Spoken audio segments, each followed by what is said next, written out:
तपाईँ केपी ओलीसँगै सिङ्गौरी खेल्न किन पुग्दै हुनुहुन्छ बताउनुहोस् त। यो दर्शन सङ्कटमा परेको दर्शनको जवाफ खोज्नु। अरूले सहयोगमा माथिबाट हेलिकप्टरबाट खसालिदिएको चामलको बोराको पछि मान्छे कुदिरहेको दृश्य देख्नुपर्छ कि भन्ने एउटा डर छ मलाई। शक्ति प्रदर्शन गर्न म निस्केको पनि होइन, म त एउटा विचार लिएर निस्किन खोजिरहेको छु। हाम्रो सेनालाई कुनै हतियार चाहिएको पनि छैन क्या, कुनै युद्ध लड्न सक्दैन हाम्रो सेनाले।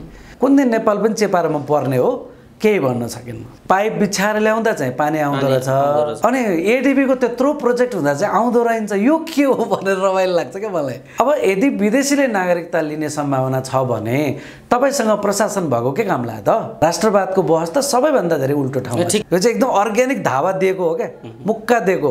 अब बालनजीले पनि अब यहाँको शक्तिशालीहरूको घरमा डोजर चलाउन जानुभयो। यो कुरा, यो आवाज लिएर जाने र जनतासँग काम गर्न सिक्ने, जनतासँग सिक्न जाने हो नि त। देश चलाउने ज्ञान निर्माण गर्ने ठाउँमा जिरो ज्ञानको छलफल भयो। अब पार्टीहरूलाई गाली गरेर हुन्छ भनेर भन्छ, गाली गर्छ नि त मान्छेले यस्तो गरेपछि, होइन? जनता खान नपाउने अवस्थामा पुगिसक्यो, कुरा छैन। दर्शन सबै मान्छेले मुखले बोल्नु पर्दैन क्या, दर्शनले यताबाट काम गर्छ क्या। जस्तै फोहोरमा बालनजी असफल हुने सम्भावना देखियो नि त, अझै पनि छ त्यो। हो, अब त्यो किन त्यस्तो भयो त? त्यसको कारण खोज्नु पर्यो नि त हामीले। तपाईँको भविष्य उता देखाउने गरी तपाईँको दर्शनले काम गरिरहेछ, त्यसले तपाईँको भूमिमा कहाँ सपना देख्न दिन्छ? जनताको ट्याक्स उठाएको पैसा लगेर टावर बनाउने, बालबच्चाले खाएका छन् कि छैनन् भन्ने कुरासँग मतलब भएन। अमेरिकाले चाह्यो भने यहाँ कुनै तपाईँलाई एमसिसी चाहिन्छ र उसलाई सही गर्नुपर्छ र तपाईँले, उसले ढ्याकै ल्याएर सेना राखिदिन्छ र यो चीनसित लड्न थाल्छ, तपाईँ केही लाग्दैन त्यसमा। त्यस्तो हो नि त, झ्याप्प आइदिन्छ नि त। अब अफगानिस्तानमा जस्तो हर्कजीले, होइन, म धरानमा पानी ल्याइन, पानी खुवाइन भने मलाई चाहिँ यहाँ जुत्ताको माला लगाएर त्यसपछि म यो ठाउँमा बस्दा पनि बस्दिनँ, छोडेर जान्छु भनेर भन्नुभएको छ। अब त्यो त उहाँले अब गर्नु त पर्यो काम त, होइन? गर्नुभयो, बिचरा लागिरहेको ढुङ्गा बोक्नु भयो, के गर्नुभयो। विविध घटनाक्रम र सन्दर्भमाथि केन्द्रित रहेर कुराकानी गर्नका निम्ति आज हामीसँग झापा 5 का स्वतन्त्र उम्मेदवार, युवा राजनीतिज्ञ, एउटा बौद्धिक व्यक्तित्व, राजनीतिक विश्लेषकको भूमिकामा पनि लामो समय उहाँ रहनुभयो।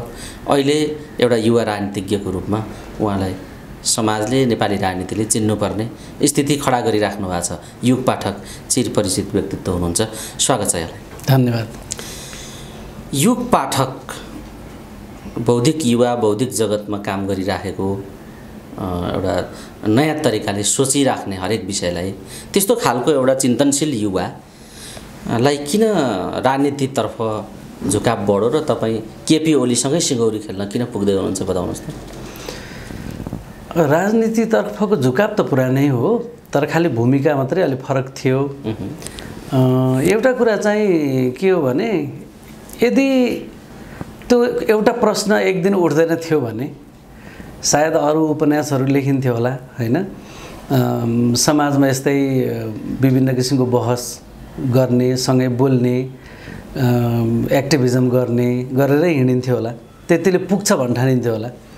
तर एउटा प्रश्न आयो मेरो दिमागमा। त्यो प्रश्न के भन्दाखेरि, यदि हामी ठिकठाक दार्शनिक वैचारिक ठाउँमा छौँ भने किन संसारभरि समस्या मात्रै खडा भइरहेको छ र त्यसको समाधान कतैबाट पनि निस्किरहेको छैन? यदि हामी ठिकठाक चाहिँ वैचारिक धरातलमा हुन्थ्यौँ भने हाम्रो समाजमा निरन्तर पैदा भइरहेको निराशा र अविश्वास जुन छ, यो आफै त पैदा हुँदैन थियो होला। कस्तो हुन्छ भने विचारले या पछाडिबाट काम गरिराखेको हुन्छ, मान्छेको अभिव्यक्ति एउटा आउँछ, होइन? मान्छेले एउटा कुरा भन्छ, निराशा व्यक्त गर्छ, अथवा फल्नुले बिगाऱ्यो भन्ला, अथवा यी पार्टी फटा भयो भन्ला, त्यो त अभिव्यक्तिको कुरा मात्रै हो। तर ब्याक अफ द माइन्ड त्यो विचारले काम गर्न सकिरहेको छैन भन्ने कुरा चाहिँ बुझ्न पर्ने हुन्छ। त्यसपछि मलाई के लाग्यो भने यो विचारको एउटा भयानक ठुलो सङ्कट हो। अनि के हो, नेपालमा मात्रै हो त भनेर हेर्दाखेरि संसारभरि यस्तो सङ्कट देखिन्छ, होइन? अब भारतमा चाहिँ तपाईँको मोदीको राजनीति उदय भयो, त्यसपछि अहिले भारत भयानक ठुलो चाहिँ एउटा सङ्कटमा फँसेको छ त्यहाँ, होइन? कुन बेला त विस्फोट, अझै ठुलो विस्फोट हुने हो भन्न सकिन्न। 30 करोड मुस्लिम भएको ठाउँमा हिन्दू भर्सेस मुस्लिम भएपछि, होइन, के होला भोलि भन्ने भयो। अमेरिकामा ट्रम्पको उदय भयो, ट्रम्पलाई चाहिँ एक किसिमको त्यहाँको इभान्जेलिक चर्चको मुभमेन्टले लिएर आयो।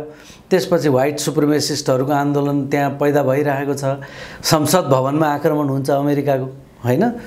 अनि संसारभरि यो किसिमको सङ्कट पैदा भइरहेको छ भने के बुझ्न पर्यो भने हामी दार्शनिक सङ्कटमा छौँ भनेर बुझ्न पर्यो। अब हाम्रो दर्शन नै सङ्कटमा परेको छ भने यो दर्शन सङ्कटमा परेको दर्शनको जवाफ खोज्नुपर्छ भन्ने भएपछि म त जवाफ खोज्ने ठाउँमा पुगेँ। अनि जवाफ खोज्दै गएपछि जवाफ एउटा पत्ता लगाएँ भन्ने भयो। मलाई पत्ता लगाएँ भन्ने भयो भने त त्यो जवाफलाई एक्सनमा लैजानु पऱ्यो नि त। एक्सनमा नलग्ने हो भने त्यो किताबको रूपमा एउटा सामान्य दार्शनिक चिन्तनको रूपमा सीमित हुन्छ। एक्सनमा लगियो भने त्यो विकास हुन्छ, किनभने त्यसमा धेरै मान्छेको ज्ञान थप्पिन थाल्छ नि त। अहिले मैले गरेको त एउटा प्रस्ताव मात्रै हुन्छ, तर त्यसपछि सबै मान्छेको ज्ञान थप्पिन थालेपछि त्यो समृद्ध हुन्छ र हामीले दक्षिण एसियाबाट नेपालबाट एउटा नयाँ दार्शनिक प्रस्तावनाको रूपमा संसारभरि यो कुरालाई पुर्याउन सक्यौँ भने सम्भवतः अर्को केही वर्षमा हामी संसारलाई एउटा नयाँ ठाउँमा जाने बाटो पो देखाउन सक्छौँ कि त्यो काम हामीले नेपालबाट पो गर्न सक्छौँ कि त्यो कोसिस गर्नुपर्छ भनेर अब चाहिँ एक्सनमा उत्रिने भनेको राजनीतिमा उत्रिनु पर्यो। विचार लिएर उत्रियो भने त राजनीतिमा अरू काम पनि गर्नुपर्छ, तर राजनीतिमा उत्रिएपछि त्यो कामले राम्रो गति पाउँछ भनेर त्यसकारण त्यहाँ उत्रेको भयो। होइन युग पाठक चाहिँ बडा राम्रो कुरा गर्नुभयो कि अब अलिकति दार्शनिक प्रश्न आयो, यो लामो विषय हो, बहसको विषय हो। तपाईँले कस्तो दर्शन पत्ता लगाउनुभयो, कस्तो फिलोसफी लिएर तपाईँ जानुहुन्छ भन्ने कुरा मैले प्रश्न राखेँ भने एउटा लामो बहसको श्रृङ्खला हुन्छ यो। तथापि यसको छोटकरीमा बताइदिनुहोस् त, आजको विश्वको समस्या दर्शनमा छ, दृष्टिकोणमा छ भन्ने जब मैले पत्ता लगाएँ त्यसपछि म यो व्यवहार त प्रयोगमा लान चाहन्छु र यो यसरी जाँदैछौँ भनेर तपाईँले भन्दै गर्दा नेपाली समाजको चेतनाले ठ्याक्कै बुझ्ने र राजनीतिक अभ्यासमा जाँदाखेरि नेपाली समाजको चेतनाको स्तर र तपाईँले ल्याएको दर्शन र सिद्धान्तको स्तरको तालमेल भएन भने तपाईँले राजनीतिमा नराम्रोसँग मार खाने स्थिति पनि हुन्छ। त्यसकारणले यो दर्शन नेपाली समाज अनुकूल नेपाली समाजको चेतना अनुकूल कसरी पुर्याउनुहुन्छ र यो दर्शनको मुख्य पाटो के हो छोटकरीमा बताउनुहोस् त। लामो कुरा हुन्छ यो मलाई थाहा छ, तथापि तपाईँले छोटकरीमा दिनुहोस् त। सारांशमा भन्दाखेरि दुईटा कुरा भन्नु पर्यो। सङ्कटले हामीलाई कहाँ पुर्यायो भनेर सबभन्दा पहिला बुझ्नुपर्ने कुरा के छ भने एउटा ध्यानले हेर्नुभयो भने हाम्रो कृषि समाप्त हुन थालेको छ। त कृषि समाप्त हुन थालेको भनेको के हो भने कुनै पनि मान्छेलाई कृषिबाट फुत्किन मन लागेको छ। यो आजदेखिको कुरा होइन, यो लामो समय भयो। कसैले किताब पक्रेको दिन कृषिबाट ऊ फुत्किन चाहन्छ, अथवा उसको घर परिवार सबैले पनि लौ यो दुःखबाट मुक्त भएर कतै अफिसमा जागिर खाएस् अथवा कतै पुगेस्, विदेश जाएस् होइन, तर कृषिबाट चाहिँ मुक्त हुनु पर्यो भन्ने यो हाम्रो दिमागमा जुन चिन्तन पैदा भयो र त्यो व्यवहारमा गयो। अनि व्यापक अहिले कृषि त अब हाम्रो नामेट हुने स्थिति छ। अहिले बाध्यतावश केही मान्छेहरू कृषिमा हुनुहुन्छ, तर उहाँहरूको पनि इज्जत छैन, इज्जत शिर निहुराइएको छ। यसले हामीलाई कुन स्थितिमा पुर्याइदिएको छ भने आज हामी ठुलो सङ्ख्यामा तपाईँको खाद्यान्न आयात गर्छौँ, विदेशबाट ल्याउँछौँ र खान्छौँ। त्यो विदेशबाट ल्याएर खाइरहेको खाद्यान्न छ, त्यो विदेशमै सङ्कट भएको दिन हामीलाई त उनीहरूले पठाउँदैनन्। त्यो दिन हामीले कहाँबाट के ल्याएर खाने भन्ने हामीलाई थाहा छैन। यो भयानक। म 10 वर्षभित्रमा नेपालमा मान्छेले अरूले सहयोगमा माथिबाट हेलिकप्टरबाट खसालिदिएको चामलको बोराको पछि मान्छे कुदिरहेको दृश्य देख्नुपर्छ कि भन्ने एउटा डर छ मलाई है। अनि अर्को त्यसैमा जोडेर आउने कुरा हेर्नुभयो भने सबै मान्छेले यो देशको माटोमा, धरतीमा, समाजमा, देशमा सपना देख्न सकेको छैन। सबै मान्छेको सपना कहाँ त? सपना युरोप अमेरिकामा गएको छ। त्यो सब युरोप अमेरिकामा भएको सपना पत्ता लगाउन, त्यहाँ पुग्न, त्यहाँ बसोबास गर्न पाए हुन्थ्यो, यहाँबाट फुत्किन पाए हुन्थ्यो। या डिबी परेको दिन भोज खानुपर्ने गरिकन हाम्रो माटोमा, हाम्रो धरतीमा हामीसँग सपना उमार्न सक्ने क्षमता भएन। मान्छे युवा सबै सपना विदेशमा खोज्ने भए हैन। अनि अब अर्को थरी छन् जो युरोप अमेरिकामा जान सक्दैनन्। उनीहरू के गर्ने त? लाखौँको सङ्ख्यामा भारत जान्छन्, लाखौँको सङ्ख्यामा अरबतिर, मलेसियातिर जान्छन् मान्छे। यति धेरै मान्छे उता गएर वहाँबाट पठाइदिएको रेमिटेन्स, वहाँ कमाएर पठाएको रेमिटेन्सको पैसाले बल्ल हामी यता चामल किनेर खाइरहेछौँ, बल्ल यता हामी अरू कुरा त किनेका छँदैछौँ, पुरै सबै थोकमा हामी परनिर्भर भइसक्यौँ। तर मूलभूत खाद्यान्नको मात्रै ध्यान लाउनुभयो भने खाद्यान्न त्यो पैसाले किनिरहेछौँ। अब अनुमान गर्नुहोस् त्यता कुनै सङ्कट आइलाग्यो युक्रेनमा जस्तो, अथवा अहिले तपाईँको चाहिँ 3 महिना खडेरी लाग्दाखेरि युरोपको हालत हेर्नुहोस् कस्तो भएको छ होइन। त्यस्तै हामी यो हाम्रो यो क्षेत्रमा चाहिँ हामी ज्ञानको खडेरीमा बाँचेको धेरै लामो समय भएको हुनाले हामी यस्तो एब्सेन्समा यस्तो भूतकालमा बाँच्नु परिरहेको छ कि त्यो भूतकालले भविष्य चाहिँ विदेशमा देखिरहेको छ, आफ्नो भविष्य यहाँ देख्दैन। भनेको हाम्रो वर्तमान गायब भयो, हामीले आफैलाई चिन्न नसक्ने भयौँ। हाम्रो पढाइ लेखाइले हामीलाई चिनाउँदैन, हाम्रो समाज देश हामी कहाँ छौँ भनेर चिनाउँदैन, हामीलाई विदेश जाने सपना मात्रै दिन्छ त्यसले होइन। हाम्रो राजनीतिक दर्शनले पनि हामीलाई चिनाउँदैन, उसले हामीलाई टावर मात्रै देखाउँछ होइन। अमेरिका जस्तै बन्नुपर्छ भनेर मात्रै देखाउँछ, त्यसले सपना उतै देखाउँछ क्या हाम्रो राजनीतिले। भनेपछि यो के हो त भन्दा हाम्रो राजनीतिमा भएको दर्शन, त्यो दर्शनले देखाइरहेको सपना, हाम्रो शिक्षाले देखाइरहेको सपना, हाम्रो समाजले देखाइरहेको सपना सबै यो धरतीमा टेक्दैन। त्यसकारण यो धरतीमा टेक्ने सपना निर्माण गर्नको लागि सबभन्दा पहिला यो धरतीमा टेक्ने दर्शन चाहियो नि त हामीलाई। त्यो भनेको आत्मनिर्भर बनाउने दर्शन चाहियो। त्यो भनेको सबभन्दा पहिला आफैलाई युरोपियन आँखाले हेर्ने होइन, आफैलाई आफ्नै आँखाले हेर्ने, हामी को हौँ भनेर चिन्ने, हाम्रा समस्या समाधान गर्ने उपायहरू निकाल्ने। यसलाई मैले अर्को भाषामा के भनेको छु भने आम जनताको ज्ञानको शिर उठाउनु पर्यो। तर त्यो ज्ञानले त पुग्दैन, फेरि त्यो पुरानो ज्ञानले मात्र त सबै पुग्दैन होइन। अब तपाईँले वेद जस्तै एउटा चाहिँ ग्रन्थमा राजनीति बनाउनु खोजेको छ नि मान्छेले, भारतमा मोदीले गरेको त्यही हो। वेदमा राजनीति त बनाउन सक्नुहुन्छ, किनभने त्यसले मान्छेलाई एक खालको त्यो दार्शनिक प्रस्तावना भएको भएर ल्याउँछ नजिक, तर त्यसले फेरि काम गर्ने समाधान दिँदैन, किनभने त्यो पुरानो भयो, त्यसमा त्यो ज्ञान छैन। त्यो ज्ञानको लागि तपाईँले युरोपियनहरूको ज्ञान लिन पर्यो, ठिक छ। तर तपाईँको आफ्नो जमिनमा आफ्नो वर्तमान काल भेट्टाउनु भयो भने तपाईँले संसारभरिबाट ल्याएको ज्ञानलाई अब पचाएर रचनात्मक भएर तपाईँले नयाँ काम गर्न सक्नुहुन्छ। त्यस्तो खालको समाज निर्माण गर्नु पर्यो, अनि मात्रै हाम्रो यहाँ सपना जन्मिन्छ होइन। त्यसको लागि अब इमिडिएटली के गर्ने त भन्दा जनताको ज्ञानको शिर उठाउने, जनताको शक्तिको पनि शिर उठाउने, समुदायहरूको पनि शिर उठाउने, अनि त्यस पछाडि गर्ने के हो त भन्दा हाम्रो कृषिको शिर उठाउनु पर्यो। हाम्रो कृषिमा सम्पूर्ण शक्ति लगाउनु पर्यो, नत्र भने एकदम छिटो धराशायी हुनेवाला छौँ हामी होइन। अनि कृषिबाट चाहिँ तपाईँको चाहिँ सरप्लस भन्छ नि, कृषिबाट अब तपाईँको धेरै उत्पादन भयो, त्यसबाट सानातिना उद्योग के गर्न सकिन्छ गर्दै जाउँला। त्यो ज्ञान गर्नै हुँदैन भनेको होइन, सिक्ने हो होइन। तर हाम्रो प्राथमिकता के हुने भन्दा यहाँ चोबारको सुक्खा बन्दरगाह, त्यहाँ निजगढको ठुलो भयङ्कर विमानस्थल, यो हाम्रो प्राथमिकता होइन। हाम्रो प्राथमिकता हाम्रो जमिनमा टेक्नु पर्यो, हाम्रो प्राथमिकताले हाम्रो जनता चिन्नु पर्यो, जनताको दुःख चिन्नु पर्यो होइन। तपाईँ एउटा मान्छे रेमिट्यान्स कमाउन विदेश गयो, उसले उहाँबाट पठाइदिएको पैसा चाहिँ तपाईँको बजेटमा हिसाब आउने, उसले पठाइदिएको पैसा ब्याङ्कहरू चल्ने, यहाँ जग्गा दलाली पनि चल्ने, सबैले कमाउने। उनीहरूले पठाइदिएको पैसा एक ठाउँमा जम्मा पारेर सबैले खर्बौँको हिसाब देखाएर सबैको धन्दा चल्ने।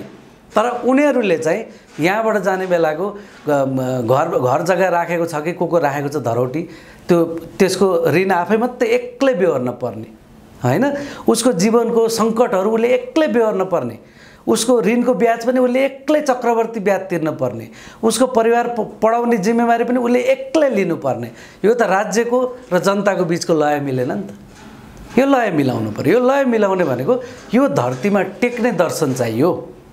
त्यसकारण त्यहाँनेरि हाम्रो सम्पूर्ण फोकस अब लगाउने र यसमा सम्पूर्ण जनतालाई लिएर अगाडि जाउँ भन्दाखेरि जनताले नमान्ने भन्ने कुरा हुन्छ जस्तो लाग्छ। ठिक छ पाठकजी, बडा राम्रो छ, तपाईँको चिन्तनशील व्यक्तित्व हुनुहुन्छ, धेरै समस्याहरूलाई पर्गेल्न सक्ने, हेर्न सक्ने तपाईँसँग त्यो खुबी छ, लामो समयदेखि यो काम गर्दै आउनुभएको पनि छ। तर तपाईँले जे समस्या व्यवहार त अहिले व्याख्या गर्दै भन्नुभयो, कृषिदेखि लिएर समग्र कुरालाई त तपाईँले जसरी भन्नुभयो, यसमा अरू थुप्रै कुरा छुटेका छन्, पर्यटन अरू सबै कुरा तपाईँले डकुमेन्टमा समेट्नु भयो होला। तर एउटा कुरा के छ भने तपाईँले जे कुरालाई समस्या आजको चुनौती र समस्या हो यहाँ भएन, यो बाहिरमुखी विदेशमुखी परायित भूमिकाबाट बढी आयो भन्ने जो राख्नुभयो, तपाईँले भनिराखेको कुरा र हाम्रा नेताहरूले र यो संविधानले परिकल्पना गरेको कुरा त्यही होइन र समाजवाद भन्ने कुराले यो कुराको हल गर्दैन। त्यहीँनेरि अब त्यहाँनेरि तपाईँले भनेको समाजवादकै कुरा न हो, यो होइन नि, के होइन। त्यहाँनेरि समस्या कहाँनेरि भयो भने दर्शनमा समस्या भएको भनेको यो हो। समाजवाद भन्नेले तपाईँलाई कसरी समाजवादमा जाने भन्छ एकचोटि सम्झी हेर्नु मार्क्सवादी दर्शनको कोणबाट हेर्नुहोस् है त्यो कोणबाट हेर्दा सामन्तवादबाट पुँजीवादमा भयो, पुँजीवादबाट तपाईँ समाजवादमा जाने हो भन्ने हो, पुँजीवादको विकास गर्दै समाजवादमा जाने भन्ने हो। त्यसले त मान्छेको समाजलाई चरण चरण चरण हुँदै जाने एउटा मेलो भन्ने पनि हुन्छ। त्यो एउटा मेलो देखाएको छ क्या। त्यो मेलोको समस्या के हो भन्दाखेरि त्यो मेलोमा संसारका सबै मान्छेले आफूलाई फिट गर्नुपर्ने भयो होइन। अनि तपाईँ कम्युनिस्ट पार्टी माओवादी हुनुमा तपाईँले यसो हेर्नु पर्यो, अब यहाँ हामी कहाँ छौँ त भन्दा यहाँ हामी अर्धसामन्ती अवस्थामा छौँ भने चाहिँ अब तपाईँले आफूलाई भूतकालमा ट्याक्कै राख्नुभयो नि त। अब एकदम लिबरल डेमोक्रेसीको हेर्नुहोस्, लिबरल डेमोक्रेसी के भन्छ, अन्डर डेभलप्ड हुनुहुन्छ तपाईँ भन्छ होइन। फेरि तपाईँलाई भूतकालमै राख्यो नि त। यदि अन्डर डेभलप्डबाट कोही डेभलपिङबाट डेभलप्ड विकसित भनिएका युरोप अमेरिका उता अघिल्तिर होइन, तपाईँको भविष्य उता देखाउने गरी तपाईँको दर्शनले काम गरिरहेछ। त्यसले तपाईँको भूमिमा कहाँ सपना देख्न दिन्छ। त्यही भएर त प्राथमिकता कस्ता हुन्छन् भन्दा विश्व ब्याङ्कबाट ऋण लिएर भए पनि सुक्खा बन्दरगाह बनाउने, चलोस् कि नचलोस् मतलब भएन होइन। जनताको ट्याक्स उठाएको पैसा लगेर टावर बनाउने, बालबच्चाले खाएका छन् कि छैनन् भन्ने कुरासँग मतलब भएन। दर्शन ठिक ठाउँमा परेन भने व्यवहार ठिक ठाउँमा पर्दैन। यो भएको त्यो अब जति हाम्रो संविधानमा लेखेको भनेको छ नि, लिबरल डेमोक्रेसीले अथवा मार्क्सवादले पहिलादेखि भनिआएकै कुरा हो, नभनेको होइन नि, राम्रै छन् कुरा। तर त्यसको त भित्रको व्याकरण हेर्नुभयो भने चाहिँ त्यसले तपाईँलाई के गरिदिन्छ भने एक ठाउँमा लगेर फिक्स गरिदिन्छ र तपाईँको सपना नै डल्लो पारिदिन्छ। तपाईँलाई सपनै देख्न नसक्ने मेसिन जस्तो बनाइदिन्छ। किनभने तपाईँ त त्यहाँ जानु छ भन्नुहुन्छ, त्यही उद्योग गर्नुहुन्छ नि त होइन। पुँजीवादको विकास नगरी समाजवादमा नजाने भनेपछि त पहिला पुँजीवाद बनाउनु पर्यो। त्यही भएर सबै कम्युनिस्ट पार्टीको दस्तावेजमा जनवाद भन्ने शब्द छ होइन। के अरे हाम्रो पुष्पलालले त्यसलाई के लेनिनको न्यू डेमोक्रेसीलाई नयाँ जनवाद भनेर व्याख्या गरेको न हो। त्यसैको सबै भर्सन हेर्नु, सबै पार्टीमा जनवाद छ। सबै पार्टीको, माओवादीको 21औं शताब्दीको जनवाद, एमालेको बौद्धलीय जनवाद, एमालेको पनि अर्को एउटा फ्याक्सन थियो पहिला, त्यसको नौलो जनवाद होइन। अर्को कसैलाई सोध्नुहोस् त्यसको नै एउटा जनवाद त हुन्छ। त्यो किन हुन्छ भने त्यो भनेको पुँजीवाद भनेको हो क्या। सत्ता चाहिँ सर्वहारा वर्गको पार्टीको, तर गर्ने चाहिँ पुँजीवाद भनेको हो। त्यही भएर संसारका ठुल्ठुला चाहिँ कम्युनिस्ट पार्टीले निर्माण गरेका सत्ताहरू हेर्नुहोस्, चीन हेर्नुहोस्, सोभियतसँग हेर्नुहोस्, अनिवार्य रूपमा त्यसले पुँजीवादको विकास गरेको कारण छ नि त। किनभने दर्शनमै अन्तर्निहित छ। ठिक छ पाठकजी, यो भन्नुभयो कि एउटा तपाईँलाई जिज्ञासा राखौँ। तपाईँले यो भन्दै गर्दा यसको प्रयोग गर्ने कुरामा मिस्टेक भयो कि यो दर्शन यो जति प्रयोग भएर आए यो दर्शनमै समस्या असफल भएको, दर्शनमै समस्या भयो, यो मार्क्सवाद नै असफल भएको, कम्युनिस्ट कोणबाट हेर्दा मार्क्सवादी दर्शन नै असफल भएको हो कि मार्क्सवादी दर्शनलाई लागू गर्ने सन्दर्भमा बिचौलियापन विकास भएको हो कि होइन? लागू गर्ने समस्या के हो भनौँ न? दर्शनकै समस्या हो। दर्शनको समस्या हुन्थेन भने लागू गर्नेमा मात्रै सबै समस्या हुँदैन। जस्तै अब एक थरी काम त यो दुईटै दर्शनले राम्रै गरेको हो नि। जस्तै संसारभरि वाक स्वतन्त्रताको कुरा होइन, अब जनताका आधारभूत अधिकारका कुरा त यो लोकतन्त्र लिबरल डेमोक्रेसीले ल्याएकै हो त। नराम्रो कुरा त भनेको होइन नि मैले, त्यसलाई राम्रै कुरा हो। अब मार्क्सवादले समाजवादको सपना देखाएर लिएर आयो। संसारभरि राज्यले जिम्मेवारी लिएर जनताको चाहिँ आधारभूत कुराहरूमा राज्यले लगानी गर्नुपर्छ भन्ने त मार्क्सवादको लिबरल डेमोक्रेसीवालाहरूले पनि सिक्या हो होइन। यो दुईटै कुराले गर्न सक्ने जस्तो गरेकै हो, गरेको होइन भन्ने होइन, असफल भएको पनि होइन, आफूले गर्न सक्ने जति काममा सफलै भएको हो। तर अब उनीहरूले अगाडि मान्छेको सपना मान्छेलाई सपना देखाउन नसक्ने भए। त्यसको टड्काहरू उदाहरण अहिलेकै हाम्रै देशको पार्टीहरूलाई हेर्नुहोस्, कुनै पनि पार्टीको नेतालाई भन्नुहोस् विचारको कुरा गर्यो भने कसैले पनि सुन्दैन भन्छन् होइन। त्यही भएर विचारको कुरा गर्ने होइन, के गर्ने त भन्दा पुल बनाउने, बाटो बनाउने, टावर बनाउने, एरोप्लेन के अरे पानी जहाज ल्याउने, चुच्चे रेल ल्याउने भन्नुपर्छ। त्यही मात्रै हो। त्यति पनि गर्न सकेन नि, भत्काएर भए पनि गर्ने, जे भएर गर्ने। त्यो भनेको के, यो सबै यो जुन सपना मान्छेलाई गरेको जस्तो देखाउने छ नि, यो सबैले तपाईँलाई तपाईँको आम जनताको मानसिकता, हामी सबै राज्य सत्तामा बसेका होइन, ब्युरोक्रेसीमा बसेका, सेना पुलिस जे हामी सबै छौँ, हामी सबैको मानसिकता लगेर हामीलाई भूतकालमा लगेर राखिदिन्छ यसले। अनि तपाईँले भविष्य उता युरोपमा देखिराख्नु भएको छ। अनि यहाँ मान्छे हतार जति सकिन्छ भ्रष्टाचार गरेर हुन्छ के गरेर हुन्छ कि अलिअलि थुपारौँ दौडेर उतै जाउँ भन्ने छ। आफू एकछिन नगयो भने छोराछोरी पहिला पठाइहालौँ भन्ने भयो। त्यो स्थितिमा हामीलाई पुर्याइदिएको दर्शनकै सङ्कटले हो। अनि हाम्रा सबै प्राथमिकता अहिलेकै राजनीतिक दलहरूले देखाउने सपना नै त्यहीँ गएर चाहिँ धराशायी भइरहेको छ। नत्र किन 10-10 वर्षमा मान्छेले केही भएन भन्नु पर्यो र? केही त भएको छ है। फेरि हेर्नुहोस्, म तपाईँलाई बताइदिन्छु, 10-15 वर्ष अगाडि काठमाडौँमा यत्र सुपर मलहरू थिएनन्। 10-15 वर्ष अगाडि त्यति बेला मान्छेले के भन्थे भने उहाँ युरोप अमेरिकामा एउटै ठाउँमा एउटै चाहिँ के भन्छ मलमा सिनेमा हल पनि छ, रेस्टुरेन्ट पनि छ, जे ब्रान्डको लुगा चाहियो त्यहीँ छ, जुत्ता चाहियो भने त्यहीँ छ, गाडी चाहियो भने त्यहीँ छ, होइन, पार्क चाहियो भने पनि त्यहीँ छ। यस्तो बनाएका छन् उहाँ। यो यस्तो कुनै राजधानी हो जहाँ एउटा मल पनि गतिविधि छैन भन्थे। अब भयो त, एउटा होइन धेरैवटा भयो। फेरि पनि तपाईँलाई के लागिरह्यो भने हामी त कहीँ पुगेकै छैन भन्ने लागिरह्यो। किन लागिरह्यो त भन्दा तपाईँले दर्शनले, त्यही भएर दर्शन सबै मान्छेले मुखले बोल्नु पर्दैन क्या, दर्शनले यताबाट काम गर्छ क्या। तपाईँको दर्शनले तपाईँलाई लगातार त भूतकाल हो, त अविकसित हो, होइन, त यताबाट भविष्य भनेको त उता छ, अमेरिका युरोपमा छ, पलायन हो। त्यहाँ पुग्न तँलाई समय लाग्छ भन्नुभयो, होइन। अब बालबच्चालाई तपाईँले भन्नुभयो कि अब 10 वर्ष क्रान्ति गरेर अथवा 20 वर्ष क्रान्ति गरेर हामी त्यही पुग्ने हो भन्नुभयो। अथवा तपाईँले 20 वर्ष चाहिँ वैदेशिक सहायता ल्याएर विदेशका कुनै के लगानी भित्राएर हामी त्यहाँ पुर्याउँछौँ भन्नुभयो। त्यहाँ पुर्याउँछ, स्विजरल्यान्ड बनाउँछौँ भन्नु, सिङ्गापुर बनाउँछौँ, स्विजरल्यान्ड बनाउँछौँ। अब तपाईँको बच्चाले तपाईँलाई त्यो 10 वर्ष अथवा 20 वर्ष अथवा 50 वर्ष मेहनत गर्ने कुरा स्वीकार गर्छ कि प्लेनको टिकट काटेर सडक्क उडेर जाने कुरा स्वीकार गर्छ?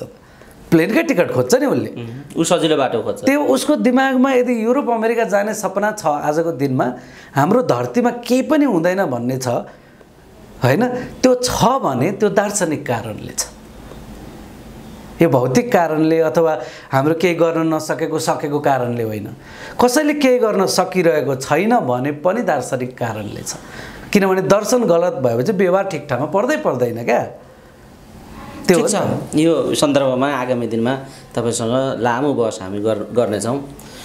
ठिक छ, यो असफल भएको दर्शनको जुन बलियो गठबन्धन छ यसमा अब यसमा एउटा दियो सल्काउनुपर्छ कुनै कुनाबाट भनेर तपाईँले जुन प्रयत्न गर्नुभएको छ, यो प्रयत्नलाई कसरी सार्थक तुल्याउने सोच्नु भएको छ? अब चुनावी प्रतिस्पर्धा कसरी गर्नुहुन्छ? किनभने यो त महँगो छ, चुनावी प्रणालीका हिसाबले पनि यो महँगो छ, गलत त्यसको प्रयोगले पनि यो महँगो छ।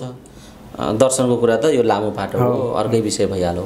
बताउनुहोस् त पाठकजी, कसरी सामना गर्नुहुन्छ?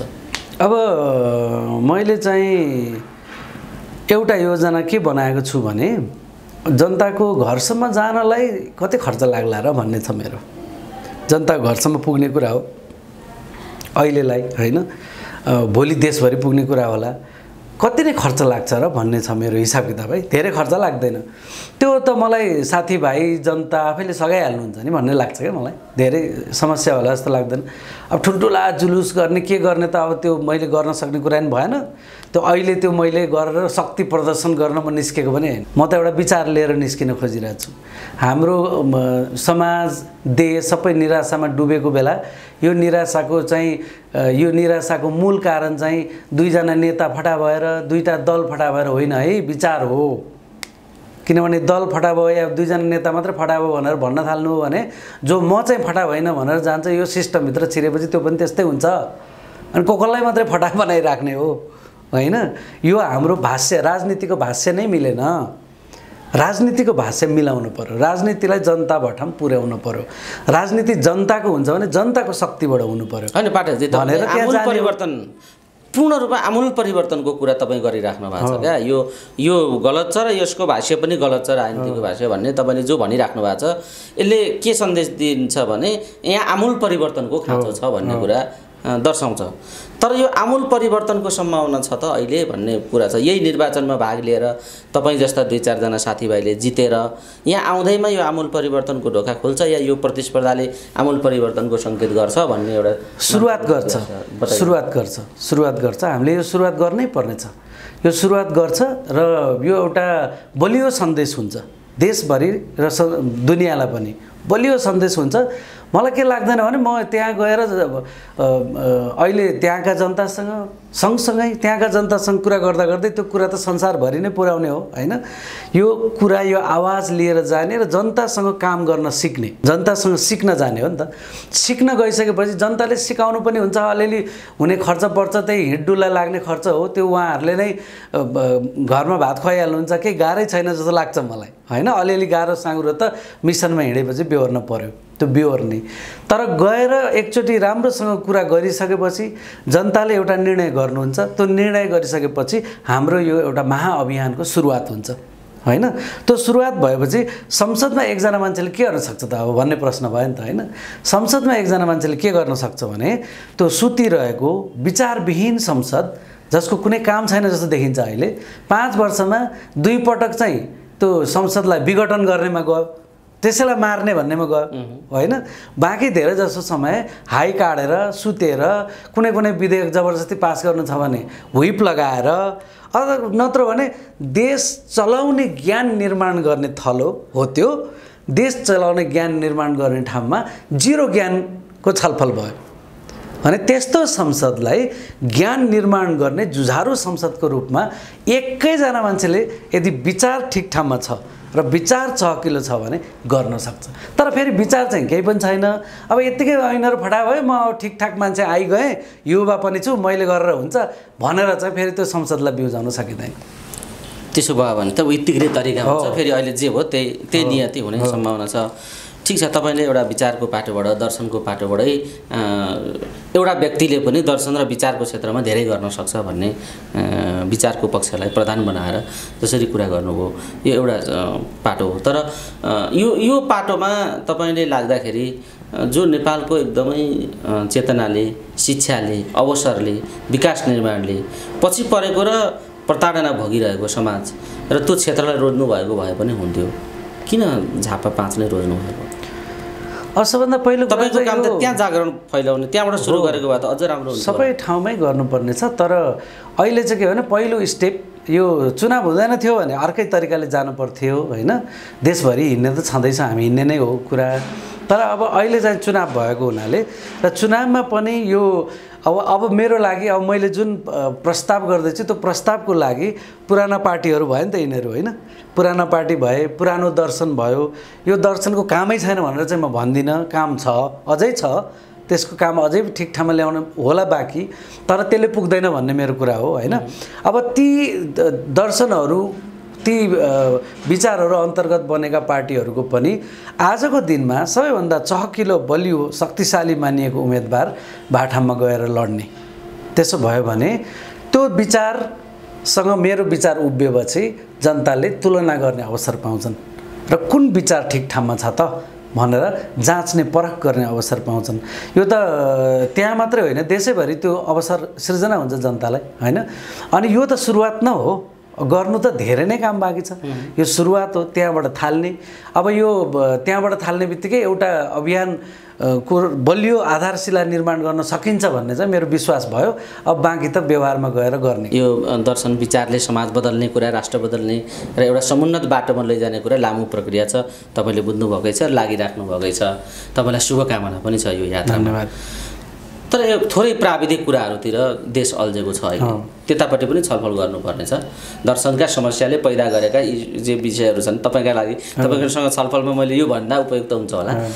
जुन प्राविधिक कुरा छन्, हेर्दा सामान्य जस्ता तर पेचिलो बनेका, समाजलाई गिजोलेका, व्यवस्था र प्रणालीलाई गिजोलेका यस्ता प्रश्नहरू अहिले समाजमा, राजनीतिमा खडा भएका छन्। त्यसमा नागरिकता विधेयकको कुरा छ, त्यसमा सङ्क्रमणकालीन न्यायको विधेयकको कुरा छ, आम माफीका कुराहरू छन्। यो विषयले जसरी समाज गिजोलिएको छ, यसलाई चाहिँ कसरी हेर्नुहुन्छ एउटा विश्लेषकको रूपमा अहिले बताइदिनुहोस् त। अब यसलाई चाहिँ कस्तो छ भने हाम्रोमा यस्तो धेरै कुरा गिजोलिँदै मात्रै आयो क्या। यो सङ्ग्लो बनाएर लिएर जाऊँ भन्नेमा कहिले पनि दलहरूको बिचमा सहमति निर्माण हुन सकेन। त्यसको पछाडि पनि एउटा कारण के हो भने यिनै दलहरूले 62-63को आन्दोलन हुँदै गणतन्त्र ल्याउँदासम्म जुन विचार, त्यसभित्रको विचारमा काम गर्नुपर्ने हुन्थ्यो नि, त्यसमा काम नगरेको भएर समस्या भएको। जस्तै पञ्चायतकालमा जस्ता विचारहरूको निर्माण गरियो त्यो एकदमै खतरनाक ढङ्गले शक्तिशाली ढङ्गले काम गरिएको छ क्या त्यति बेला हर एक चिजमा हेर्नुहोस् गीतमा सङ्गीतमा इतिहासमा लेख्नु पर्यो टेक्स्ट बुक बनाएर स्कुलमा ब्याज बनाएर कार्यक्रम बनाएर वाद विवाद प्रतियोगिता बनाएर धेरै राम्रो काम गरेका छन् उनीहरूले ज्ञानको क्षेत्रमा पञ्चायतका कुटनीतिको क्षेत्रमा हो धेरै राम्रो काम गरेका छन् तर त्यति बेला गरिएको कामको एउटा भयानक ठुलो सीमा के थियो भने त्यो कामले चाहिँ त्यो पनि मैले यो अहिलेको उसमा व्याख्या गरेको युरो कोलोनियल प्याराडाइम भनेको छु कि मैले यसलाई युरो औपनिवेशिक व्यूह हो यो त्यो व्यूह भित्रैको एउटा राष्ट्रवाद भन्ने धारणा छ त्यो धारणा चाहिँ त्यो धारणाले के भन्छ भने त्यो बेलायतबाट निर्माण भएको हो त्यो फेरि एकदमै यो उनीहरूको यो उपनिवेश संसार लुटिरहेको बेला बनाएको बुद्धि हो क्या त्यो बुद्धिले चाहिँ राष्ट्रवादलाई एकै भाषा एकै भेष अन्तर्गत निर्माण गर्न खोज्छ क्या त्यही हाम्रोमा पञ्चायतकालमा गरियो उतैबाट ल्याएको है यहाँ बनेको होइन त्यो दरोसँग त्यो राष्ट्रवाद अन्तर्गत राज्य निर्माण गर्न खोज्यो त्यसको इमेजमा त्यो राज्य निर्माण गर्न कस्तो ठाउँमा खोज्यो जहाँ 50 किसिमका जाति छन् हैन 50 किसिमका भाषाभाषीहरू छन् अनि समुदाय अनेक किसिमका समुदायहरू छन् ती समुदायहरू बिचमा धेरै राम्रो घुलमिल पनि भइसकेको छैन जहाँ घुलमिल छ त्यो ठाउँको चरित्र कस्तो हो भन्ने चाहिँ हाम्रो अब त्यो ज्ञानले चिन्दैन अब फेरि घुलमिल धेरै राम्रो हो नि त हैन लिम्बुवानमा त तपाईको लिम्बुले यस्तो राम्रो पालम गाउँछन् के रे बाहुनले यस्तो राम्रो तपाईको लिम्बुको भन्दा राम्रो जस्तो सुनिने क्या त्यो लय गलाको त्यस्तो गाउँछन् भने त्यहाँ कस्तो राम्रो घुलमिल छ नि त त्यो घुलमिल के गरी पैदा भएको छ भाषाहरूको बिचको घुलमिल के हो यो सब कुराको राम्रो ग्राउन्ड अध्ययन नगरिकन मोटो युरोपबाट ल्याएको थ्योरी राष्ट्रवाद लगाएर एउटै भाषा एउटै भेष बनाएन भने त राष्ट्रै बन्दैन भनेर लगाइदिए त्यसैमा ज्ञान रचना गरे अनि अहिले पछि आएका मान्छेले त्यो ज्ञानलाई नयाँ अब गणतन्त्र आउने भयो त ज्ञानलाई नयाँ ठाउँमा नयाँ उचाइमा उठाउनु पर्यो नि त्यही पञ्चायतकालको किताब दोहोर्याएको छ ज्ञानको सङ्कट भनेको यो हो क्या मान्छेले बौद्धिकहरूको पनि काम हो यो बौद्धिकहरूको पनि काम हो राजनीति गर्नेहरूको पनि काम हो त ज्ञान लगेर पुरानो ठाउँमा छ अब व्यवस्था भनेको छ नयाँ ठाउँमा छ अनि नागरिकता विधेयकको सङ्कट आउँछ नि त हैन नत्र भने तपाईँ सिम्पली यति अनुमान गर्नु तपाईँ मधेसको मान्छे हुनुभयो हैन पञ्चायतकालमा र त्योभन्दादेखि अगाडि नै मधेसमा चाहिँ जग्गाको चाहिँ लुच्छाचुडी र छिनाझप्टी एकदम धेरै थियो राणाहरू त बिर्ता गरेर बाँडेका थिए भनेको त्यहाँका आदिवासी मान्छेहरू जो त्यो जग्गामा जोत गर्थे मेहनत गर्थे उब्जाउ गर्थे ती मान्छेहरूलाई त एक समयमा जग्गाविहीन बनाइयो त्यही बिचरा दुःख जिलो गरेर खाइरहेको छ जग्गा नभई नागरिकता हुँदैन भन्छ हैन अनि त्यो जन्मसिद्ध नागरिक के रे वंशानुगत नागरिक हुनुपर्ने मान्छे जन्मसिद्ध बनाइदियो पछि नागरिकता दिएर अब त्यो टेक्निकल्ली क्या अब यदि विदेशीले नागरिकता लिने सम्भावना छ भने तपाईसँग प्रशासन भएको के काम लाग्यो त छानबिन गर्नु पर्यो नि त हैन प्रशासनिक संरचनाले छानबिन गर्नु पर्यो तर एउटा यस्तो मतलब अमूर्त राष्ट्रवादको कुरा गरेर बिचारा मान्छेहरूलाई नागरिकता विहीन बनाएर राख्नु त हुँदैन नि त यो विधेयकमा अझै समस्या छ हेर्नुहोस् त्यस्ता थुप्रै मान्छे चिन्दैन त्यो चाहिँ अब एकोरो तपाईको हामी जस्तो अनुहार भएको मान्छे त नेपाली हो भनेर अब क्षेत्रफल चाहिँ फेरि उहीँसम्म चाहिएको छ हैन फेरि मान्छे चाहिँ चाहिएको छैन क्या त्यसो गर्नु त हुँदैन त्यो त अन्याय हो नि त त्यही गरेर त्यत्रो मधेस आन्दोलन उठेको हो नि हैन मधेस आन्दोलनको मान्छेले नबुझेको कुरा के हो भने नागरिकताको समस्याको बारेमा कांग्रेस पार्टीको संस्थापक नेता गजेन्द्र नारायण सिंह कांग्रेस पार्टी छोडेर मधेसीको नागरिकताको र भूमिको त्यो भूमि लुटिँदै गरेको भूमि सुधारले धेरै भूमिको लुट्यो नि त एकदम सर्वसाधारणको अलि शक्तिशाली मधेसी रहेछ भने उसको जोग्यो एकदम सर्वसाधारण रहेछ भने खाइदियो क्या त्यस्तो खालको अवस्था भयो अब यो तथ्य यथार्थको त तपाईले अध्ययन गर्नु पर्यो ग्राउन्डमा जानु पर्यो त्यहाँबाट ज्ञान ल्याउनु पर्यो अनि नीति निर्माण गर्ने ठाउँमा ठिक बहस उठाउनु पर्यो हाम्रोमा सधैँ यस्तो कुराको बहस उल्टो ठाउँमा उठेको छ क्या राष्ट्रवादको बहस त सबैभन्दा धेरै उल्टो ठाउँमा ठिक छ यो नागरिकताको सन्दर्भमा तपाईले यी दृष्टान्तहरू पेश गर्नुभयो युद्ध व्यवस्थापनका कुरामा आएका शान्ति प्रक्रियाका नाममा आएका विषयहरू र टुङ्गिन नसकेका सत्ता निरूपण तथा मेलमिलापका विषयहरू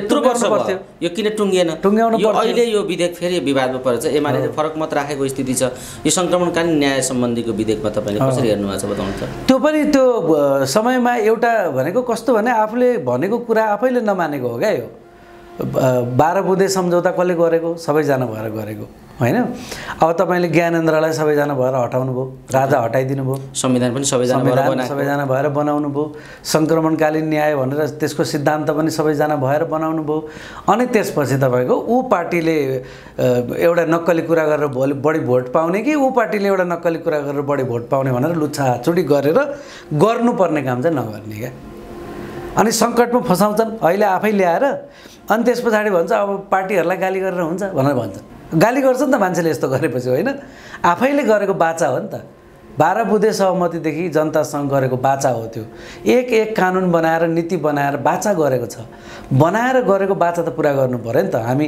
यो शान्ति प्रक्रिया गर्छौँ भनेर सबैजना भएर 63 को अन्तरिम संविधान शान्ति सम्झौतामा सबैको त हस्ताक्षर छ त त्यहाँ त्यो त बाचा हो नि त बाचा त पुरा गर्नु पर्यो गर्दैनन् होइन अनि हो त्यस्तै गर्दैनन् अनि त्यसै नक्कली कुराहरूमा मुद्दा बनाएको छ सक्कली कुरा छैन कृषि सकिसक्को कुरा छैन होइन मान्छे जम्मै भागेर विदेश गइसके क्रिम पपुलेसन कुरा छैन जनता खान नपाउने अवस्थामा पुगिसक्यो कुरा छैन आज अलिअलि लाउने खाने मान्छे पनि भोलि गएर ठुलो सङ्कटमा फस्दैछ त्यसमा कुरा छैन आफ्नो आत्मनिर्भर अर्थतन्त्र छैन कुरा चाहिँ केमा छ भन्दाखेरि सबै नक्कली कुरा यो दर्शनको सङ्कट भए चाहिँ यस्तो हुन्छ क्या ठिक छ हामी तपाईसँग लामो कुरा गरिराख्न चाहन्छौँ तर समयको पाबन्दी पनि छ जसरी गिजोलिएको छ हामीसँग बुद्धिको समस्या छ राजनीतिको समस्या छ नेतृत्वको समस्या छ समग्र समस्याहरूले गाँजेको स्थिति छ तर हामीसँग सबै थोक छ नेता पनि छन् पार्टी पनि छन् समृद्धि पनि छ सुखी नेपालीको निकै नारा पनि छ तर पनि हामीसँग गिजोलिएको छ केही पनि छैन यस्तो अवस्थामा नेपालको राजनीति अब कता जाने देख्नुहुन्छ चुनावी परिणामहरू कस्तो आउने देख्नुहुन्छ र स्वतन्त्रका जुन स्थानीय निकायमा स्वतन्त्रका विजयले दिएको सन्देश के छ त 100 दिन त बालेनजीको गुज्रियो हर्क सम्पङको 100 दिन गुज्रियो यी 100 दिनभित्र उनीहरूले गरेका कामहरू कति आशा लाग्दा छन् यिनका स्वतन्त्रका कामहरूलाई कसरी हेर्नु भएको छ आउने निर्वाचनको परिणामलाई कसरी हेर्नु भएको छ र नेपालको राजनीति अब कता जाने देख्नुहुन्छ तपाईको दृष्टिमा क्वेसन लामो भए पनि मिलाएर दिनुस् त स्वतन्त्र उम्मेदवारहरूको जुन स्थानीय चुनावमा विजय भयो त्यो धेरै ठुलो चाहिँ होइन त्यो सानो रियाक्सन चाहिँ हो तर दलहरूप्रति मान्छेको व्यापक गुनासो छ व्यापक शङ्का छ प्रश्न छ भन्ने चाहिँ देखायो त्यसले होइन पर्सेन्टेजमा त थोरै भयो देशभरिमा होइन तर त्यसले देखायो र अब स्वतन्त्रहरूलाई त चुनौती त भयो नि त सबैले अब हर्कजीले होइन म धरानमा पानी ल्याइन पानी खुवाइन भने मलाई चाहिँ यहाँ जुत्ताको माला लगाएर त्यसपछि म यो ठाउँमा बस्दा पनि बस्दिनँ छोडेर जान्छु भनेर भन्नुभएको छ अब त्यो त उहाँले अब गर्नु त पर्यो काम त होइन गर्नुभयो बिचरा ढुङ्गा बोक्नु भयो के गर्नुभयो अनि मलाई एउटा उहाँले भनेको एउटा इन्ट्रेस्टिङ लागेको क्या त्यो एडिबीको एउटा प्रोजेक्ट ल्याएका रहेछन् त्यहाँ पानीको त्यो पानीको चाहिँ त्यो एडिबीका प्रोजेक्ट भनेको त भयङ्कर विज्ञ मान्छेहरूले गरेको होला नि त त्यत्रो ठुलो पैसा खर्च गरेका विज्ञ छन् उनीहरूसँग अनि तिनीहरूले चाहिँ कस्तो ठाउँमा बोरिङ खनेछन् कि के गरेछन् होइन कि हर्कजीले चाहिँ त्यो खोलाबाट पानी ल्याउनलाई मान्छे आफै लागेर होइन आफै सहित लागेर अरू मान्छेलाई पनि भोलिन्टियर आउनुहोस् भनेर पाइप बिछाएर ल्याउँदा चाहिँ पानी आउँदो रहेछ अनि एडिबीको त्यत्रो प्रोजेक्ट हुँदा चाहिँ आउँदो रहेछ यो के हो भनेर रमाइलो लाग्छ क्या मलाई यो चाहिँ अब एउटा स्वतन्त्रले यो पुरानो दार्शनिक प्रणाली अन्तर्गत ल्याइएको प्रोजेक्टमाथि गरेको अर्ग्यानिक धावा हो क्या यो चाहिँ एकदम अर्ग्यानिक धावा दिएको हो क्या मुक्का दिएको अब यसो हेर्दाखेरि नीति निर्माण गर्नुपर्ने मान्छे किन ढुङ्गा बोकेको भने जस्तो लाग्छ तर यो अर्ग्यानिक रूपमा चाहिँ यो पुरानो विचार पद्धतिहरूले काम गरिरहेको छैन तिम्रा प्रोजेक्टहरूले काम गरिरहेको छैन भन्ने कुरामा धक्का दिन चाहिँ यसरी पनि पर्छ एकदम सकारात्मक लागेको छ मलाई यो हैन अब बालेनजीले पनि अब यहाँको शक्तिशालीहरूको घरमा डोजर चलाउन जानुभयो तर अब यी भए केही प्राविधिक काम भए हैन यी प्राविधिक कामले तपाईको समाजको आधारभूत समस्या समाधान गर्दैन जस्तै फोहोरमा बालेनजी असफल हुने सम्भावना देखियो नि त अझै पनि छ त्यो हो अब त्यो किन त्यस्तो भयो त त्यसको कारण खोज्नु पर्यो नि त हामीले कहाँनेरि जनतासँग कहाँ कुरा मिलिरहेको छैन होइन कसरी लय मिलाउन सकेका छैनौँ। हाम्रो राज्य सत्ता अथवा स्थानीय सत्ता र जनताको बिचमा लय मिलायो भने त हामीले उत्पादन गरेको फोहोर हजारौँ लाखौँ मान्छेले हजारौँ लाखौँ मान्छेको हात खुट्टा दिमाग एक ठाउँमा आउने हो भने त कुनै पनि चिज समस्याको समाधान गर्न त गाह्रो देख्दिनँ म त। तर वैचारिक रूपमा चाहिँ एउटा खालको काम नभएको हुनाले समस्या छ। त्यो समस्या उहाँहरूले पनि बेहोर्न पर्छ, छिट्टै बेहोर्न पर्छ। अब यो राजनीतिले त बेहोरेकै छ। हेर्नुहोस् यो राजनीति त अब चुनावपछि के हुन्छ, सिधा हिसाब छ नि के हुन्छ भनेर, को पार्टी फर्स्ट हुन्छ, को पार्टी सेकेन्ड हुन्छ, को पार्टी थर्ड हुन्छ भन्ने त स्थानीयकै हिसाबले लगभग देखाएकै छ होइन। आधारभूत रूपमा हुने त्यही हो। अब हामी जस्ता केही मान्छेले वैचारिक रूपमा हस्तक्षेप गर्न सक्यौँ भने उनीहरूको काम गर्ने ग्रामरलाई यति बेला हामीले अलिकति बदल्नु बाध्यता सिर्जना गरिदिन सक्छौँ। त्यो हामीले यत्तिकै गऱ्यौँ भने सक्दैनौँ। वैचारिक हिसाबले चाहिँ हस्तक्षेप गरियो भने चाहिँ उनीहरूले बोल्न नसक्ने हुन्छ नि त, गर्नै पर्ने बाध्यता आइलाग्छ। त्योसम्मको हस्तक्षेप हामी जस्ता मान्छेले गर्ने भए तर तुरुन्तै राजनीति सङ्घ लिएर एकदम ठिक ठाउँमा चाहिँ पुगिहाल्दैन। यही श्रृङ्खला अलि समय रहन्छ। ठिक छ। तपाईँ त चुनावी मैदानमा जाने घोषणै गरिसक्नु भएको छ। आफ्नो निर्वाचन क्षेत्रमा छलफल कुराकानी जनतासँगको भेटघाट पनि गर्दै हुनुहुन्छ होला। के भन्छन् मान्छेहरू झापा 5 का क्षेत्रका जहाँ तपाईँ जाँदै हुनुहुन्छ निर्वाचनका लागि? अहिले चाहिँ मान्छेहरूको भनाइ के छ? अहिले चाहिँ मैले यो वैचारिक कामहरू यहाँ सकेर मात्रै त्यहाँ जाने भनेर पहिलाको भेटघाट छलफल एक ठाउँमा भए। अहिले चाहिँ म तत्काल त्यता पुगिहालेको छैन, 1-2 दिनमा जान्छु होइन। तर त्यहाँका जनताले जसरी उत्साहपूर्वक मलाई फोन गर्नुभएको छ, धेरै युवा साथीहरूले फोन गर्नुभएको छ, अरू धेरै साथीहरूले फोन गर्नुभएको छ, त्यो हेर्दाखेरि चाहिँ कस्तो लागेको छ मलाई भने त्यहाँका जनताले परिवर्तन खोजेका छन् भन्ने चाहिँ देखिन्छ। त्यो देखिन्छ। उहाँहरूले भन्नुभएको छ यहाँ चाहिँ यस्तो भयो कि मतलब 10औं वर्षसम्म हामीले जिताइ छौँ नेताहरूलाई, फेरि जस्ताको तस्तै छ सबै कुरा भन्ने एउटा गम्भीर चिन्ता चाहिँ त्यहाँ छ र त्यो चाहिँ उहाँहरूले व्यक्त गर्नुभएको छ। देशैभरि जस्तै त्यहाँ पनि यो निर्वाचनप्रति उत्साह छैन। यो निर्वाचनले के नभइहाल्ला हुन्छ नि, त्यस्तो उत्साह छैन। ठिक छ। यो जाँदै तपाईँलाई छुटाउनु नहुने अर्को विषय, पछिल्लो समय जसरी रुस युक्रेनको युद्ध लम्बिएको स्थिति छ, जसरी ताइवान र चीनको समस्या अरू पेचिलो बन्दै गएको स्थिति छ, सायद लगभग युद्धतर्फ उन्मुख भएको छ। किन ताइवानले अत्याधुनिक हतियारहरू खरिद गर्ने प्रक्रिया थालेको छ, त्यसले काहीँ न काहीँ युद्धकै सङ्केत गर्छ भन्ने देखिन्छ। यसरी हेर्दा आजको अन्तर्राष्ट्रिय परिस्थिति र नेपाल आजको अन्तर्राष्ट्रिय परिस्थितिका बीच नेपाल कहाँनिर छ र यो अन्तर्राष्ट्रिय परिस्थितिले कस्तो सन्देश दिइराखेको छ बताइदिनुहोस् त जाँदै आम दर्शक श्रोताहरू। एकदमै यो युरो कोलोनियल प्याराडाइम भनेको छु मैले यसलाई। यो प्याराडाइमको भयानक ठुलो सङ्कट अहिले पैदा हुँदैछ।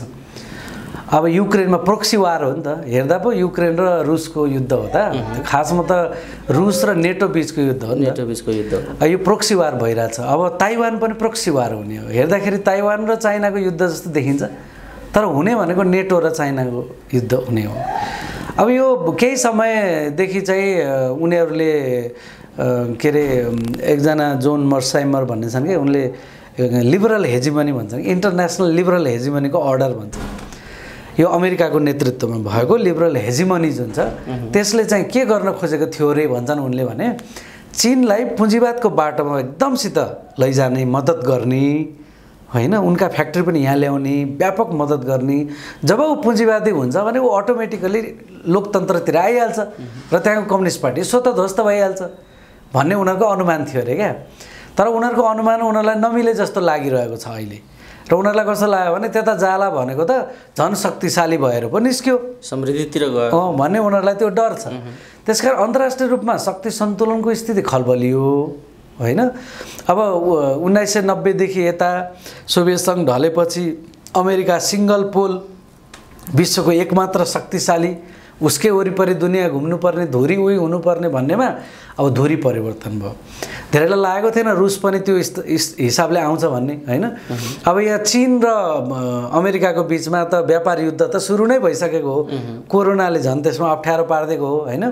अब अहिले आएर रुस पनि थपियो भएपछि अब यो एक पोलको विश्व रहेन, एक ध्रुवको विश्व रहेन भने बहुध्रुव निस्क्यो। अब भनेपछि त टेन्सन हुने भयो। यो टेन्सनको बिचमा नेपालले के गर्नु त भन्ने बारेमा हामीलाई थाहा छैन होइन हामीलाई त्यता सोच्नु पनि परेको छैन किनभने हामी आफ्नो जमिनमा उभिया छैनौँ भने नि मैले अघि हामीले त सबभन्दा पहिला आफू आत्मनिर्भर हुने बाटो त खोजिहाल्नुपर्छ क्या हाम्रो सेनालाई कुनै हतियार चाहिएको पनि छैन क्या कुनै युद्ध लड्न सक्दैन हाम्रो सेनाले नत्र भने चामलका बोरा पछ्याएको दृश्य हामीले देख्नुपर्ने स्थिति म देख्छु त्यो डर छ त्यसकारण अब केही समय चाहिँ हामीले जबरजस्त रूपमा जनता ग्राउन्डका जनताको शिर उठाएर जनताको शक्ति र राज्यको शक्ति मिलाएर काम गरेर यो समाजलाई अलिकति चाहिँ स्वावलम्बी आत्मनिर्भर हुने बाटोमा लगेनौँ भने यो विश्वको यो सिनारियोमा कुन दिन नेपाल पनि चेपारोमा पर्ने हो केही भन्न सकिन्न अथवा अफगानिस्तान जस्तो हो नि भन्नु न अमेरिकाले चाह्यो भने यहाँ कुनै तपाईँलाई एमसिसी चाहिन्छ र उसलाई सही गर्नुपर्छ र तपाईँले उसले ढ्याकै ल्याएर सेना राखिदिन्छ र यो चीनसित लड्न थाल्छ तपाईँ केही लाग्दैन त्यसमा त्यस्तो हो नि त झ्याप्प आइदिन्छ नि त अब अफगानिस्तानमा जस्तो